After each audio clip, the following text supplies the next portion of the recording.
Hi everyone and welcome to another episode of Hump Day Hockey. I'm Biddy Trent and let's just jump into it, shall we? Well, St. Louis Blues forward Ryan Reaves has been suspended for 3 games for a hit against San Jose defenseman Matt Tennyson. He was not the only one to get a suspension, as Toronto forward Leo Komarov was also suspended for 3 games for an elbow to the head of New York Rangers captain Ryan McDonagh. Ottawa rookie defenseman Chris Wideman has signed for a 2-year contract extension worth $800,000. Nashville forward Colton Sisson signed for a 3-year contract worth $650,000 a year. Washington defenseman Taylor Chorney has signed a 2-year contract extension worth $800,000 a year.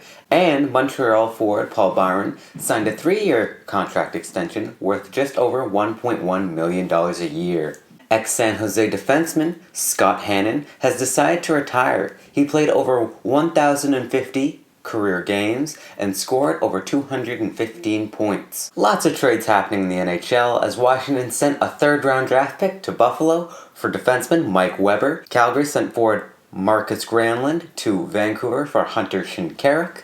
Toronto traded away Roman Polak and Nick Spalling to San Jose for Raffi Torres and 2 second-round draft picks. And Toronto made another trade, sending Sean Matthias to the Colorado Avalanche for Colin Smith and a 4th-round draft pick. There's a video if you guys want to check out on the Bottom Line View about most of those trades. I highly recommend it. Buffalo forward Ryan O'Reilly is expected to miss 3 to 4 weeks with a lower body injury. St. Louis forward Alexander Steen is also out about 4 weeks with an upper body injury.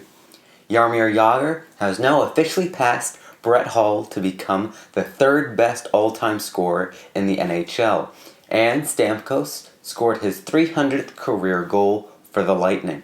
Moving on to the stats and standings, if the playoffs started today, it would be Jagr's return to Boston as the Panthers would face off against the Bruins.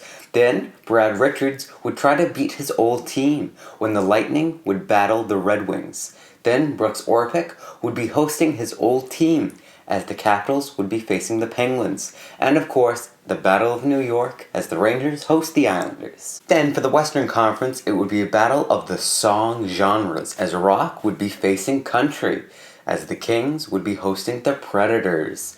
Then it's the Battle of California as the Ducks would be facing the Sharks. Then Iginla will be going back to the team that originally drafted him as the Stars would host the Colorado Avalanche. Then it's the battle of who's the better Russian as Artemi Panarin's Blackhawks would be hosting Tarasenko's Blues. Patrick Kane is still the leading point scorer with 84 points. Alexander Ovechkin, leading goal scorer with 39. Artemi Panarin still has a distinct advantage over all rookies with 57 points.